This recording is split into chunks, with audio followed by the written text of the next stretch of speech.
की माया हूँ। कृष्ण की कुल की मर्यादा में, कृष्ण के कुल की मर्यादा में लक्ष्मी का शमशीर हूँ और मेरा परिचय बस इतना कि मैं भारत की तस्वीर हूँ। सर्वप्रथम सौंदर्य, पवित्रता एवं ज्ञान की आराध्य देवी माँ सरस्वती के श्री चरणों में मैं शीश झुकाकर नमन वंदन एवं अभिनंदन करती हूँ। वह वटवृक्ष जिसकी छत्रों छाया के तले ये प्रभा शिक्षा निकेतन ये विद्यालय फल फूल रहा है, ऐसे ही कृतज्ञता अभिभूत इस विद्यालय के प्रबंधक परम आदरणीय श्री अशोक पालीवाल जी, इस वटवृक्ष को, उसकी जड़ों को अपनी मेहनत से सींचने वाले विद्वत प्रधानाचार्य एवं समस्त शिक्षक, वंशासी यहाँ पर उपस्थित मेरे सभी वरिष्ठ जन, भारतीय जनता महिला मोर्चा की अध्यक्षा आदरणीय श्रीमती आराधना राजपूत जी, बसपा गांव से पधारे हुए हमारे ग्राम प्रधान आदरणीय राजेंद्र अंकल जी, श्री लखननाथ त्रिपाठी जी, विवेक लगायत जी, अशोक पालीवाल जी एवं मेरे सभी वरिष्ठ जन, समस्त मातृशक्ति, मेरे प्यारे प्यारे छोटे छोटे बच्चे यहाँ पर उपस्थित बड़े हर्षोल्लास के साथ जो यहाँ पर हो रही प्रस्तुतियों का आनंद ले रहे हैं सभी अभिभावकगण, विभिन्न विद्यालयों से आए हुए विद्यालय के प्रबंधक एवं प्रधानाचार्यगण, मैं इंजीनियर शिवांगी राजपूत हाथ छोड़कर आप सभी को सादर नमन वंदन एवं अभिनंदन करती हूँ। आज ये मेरा परम सौभाग्य है कि आज मुझे एक वक्ता के रूप में अपनी बात रखने का यहाँ पर मौका मिला। ये वो जगह है जहाँ पर वो सारे बच्चे जिन्होंने तय कर लिया है कि अब उनको जीवन के आगे संग्राम में कूदना है, तो अपनी बात में कहावत के साथ शुरू करना चाहूंगी। वो कहावत शायद आपने कहीं नहीं सुनी भी हो कि गीर को कर रहे कंथरा, गीर को कर रहे कंथरा, हिरन कसो की खाए, आग चढ़े और खून भगे, घोड़ों शु आगे जाए। इसका तात्पर्य यह है कि हिरन कौन सा ही खाता है लेकिन घोड़ों से भी आगे जाता है। ये एक उत्प्रेरक है। दूसरा होता है दुष्प्रेरक, यानी कि दुष्प्रेरणा देने वाला। बहुत सारे लोग ऐसे होते हैं जो आपको प्रेरक की तरह उदाहरण देके आपको जीवन में आगे बढ़ने के लिए प्रेरित करते हैं, लेकिन यहाँ पर उपस्थित प्रत्येक व्यक्ति से और प्रत्येक विद्यार्थी से मैं एक बात कहना चाहूंगी कि ना तो आप कभी दुष्प्रेरण करें और ना ही दुष्प्रेरण का शिकार अपने बच्चों को कभी होने दें। एक बात जीवन में हमेशा तय करिए। देखिए, मैं किसी राजनीतिक बैकग्राउंड से नहीं हूँ, तो मैं राजनीति वाली कोई बात नहीं करूंगी। एक विद्यालय परिवार है, तो मेरे ज्यादा से ज्यादा विचार बच्चों को प्रेरणा देने के लिए होंगे और आशा करती हूँ कि मेरे द्वारा कहा गया एक एक शब्द आपके जीवन में जरूर कहीं ना कहीं काम आएगा। अपना मुकाम, अपने उसूल हमेशा खुद तय करिए, और जब आप अपने उसूल तय करें, अपना मुकाम तय करें, तो जीवन में दूसरे की अपेक्षाओं के लिए, दूसरे की अपेक्षाओं के लिए काम करने को अपना जीवन का उद्देश्य कभी मत बनाइए कि आपको जो दूसरे की अपेक्षाओं पर खरा उतरना है, ये हमारा जीवन का उद्देश्य है। ये कतई नहीं होना चाहिए।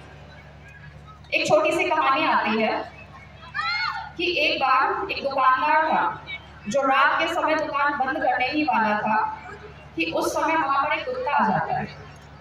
उस कुत्ते ने अपने मुंह में एक थैली दबाई हुई है और उस थैली में कुछ सामान की रसीद पड़ी हुई है, कुछ लिस्ट पड़ी हुई है और कुछ पैसे हैं। दुकानदार पन्नी से वो लिस्ट निकालता है और जो जो सामान चाहिए होता है, उसमें लिखा होता है, वो वापस उस पॉलीथीन में रख देता है और बचे हुए पैसे भी उसमें डाल देता है। जब दुकानदार इस कुत्ते को देखता है, इतने समझदार कुत्ते को देखता है, तो उसके मन में एक मंशा जागती है कि इतने समझदार कुत्ते का मालिक आखिर कौन है, उससे मिलना चाहिए। वो क्या करता है कि वो कुत्ते के पीछे पीछे चल देता है।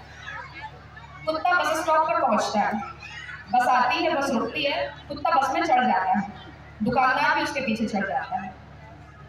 कुत्ता कंडक्टर के पास जाता है और अपनी गर्दन आगे कर देता है। उसके गले के पट्टे में जहां पर उसको जाना है वहां का एड्रेस लिखा हुआ था एक पर्ची पर।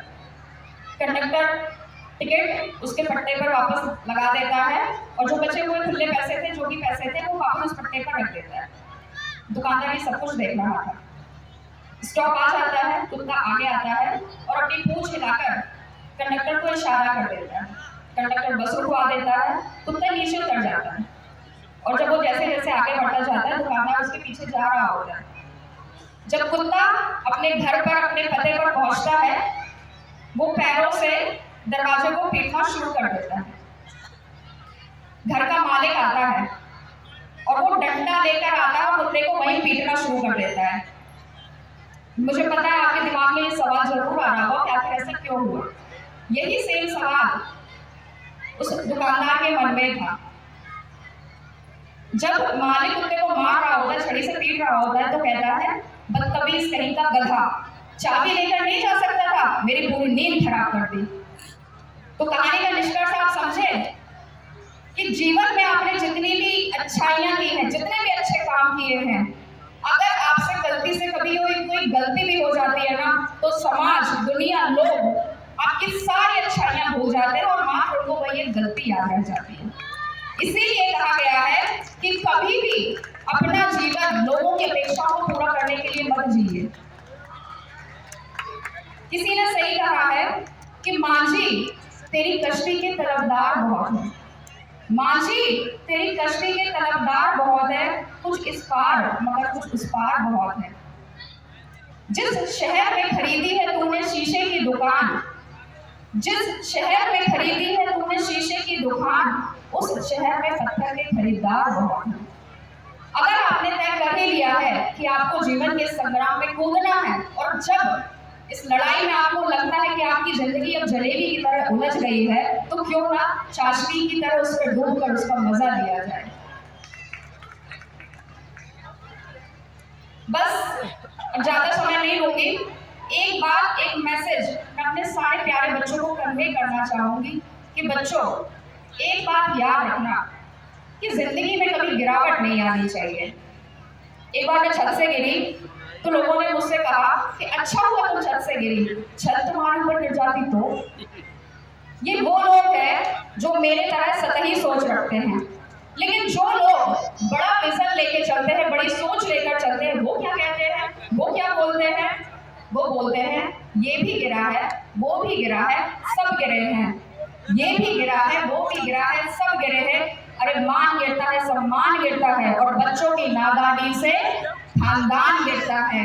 अभिमान का गिरना तो तय है, अभिमान का गिरना तो है, फिर गिरने में काहे का भय है। सुबह ओस गिरती है, दोपहर में धूप गिरती है, शाम को छांव गिरती है।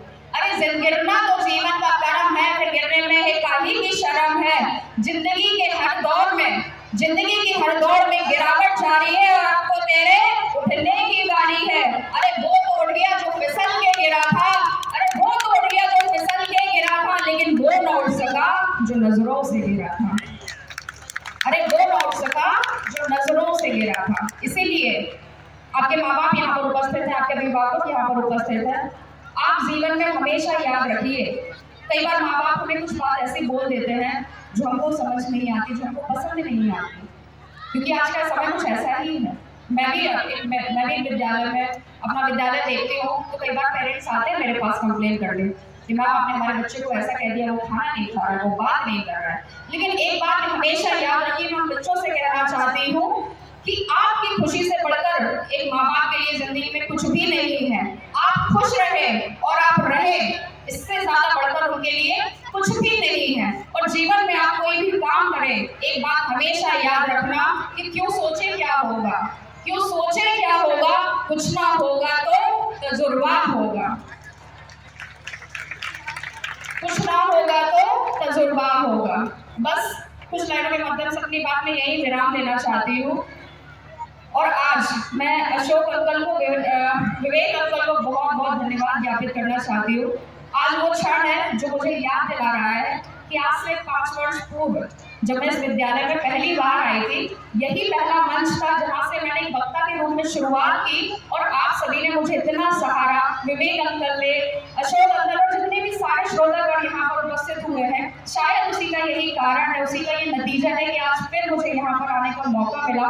आपने मुझे एक बेटे के रूप में नहीं, एक बहू के रूप में नहीं, एक बेटी के रूप में नहीं, बल्कि एक बेटे के रूप में स्वीकार किया। इससे ज्यादा गौरव की बात शायद मेरे जीवन में कभी नहीं होगी। इसके लिए मैं आप सभी को बहुत बहुत धन्यवाद एवं बहुत बहुत आभार देना चाहती हूँ। और कुछ लाइनें बोलना चाहूंगी कि कुछ देर की खामोशी है, कुछ देर की खामोशी है, फिर शोर आएगा, तुम्हारा वक्त आया है, हमारा दौर आएगा। जय हिंद।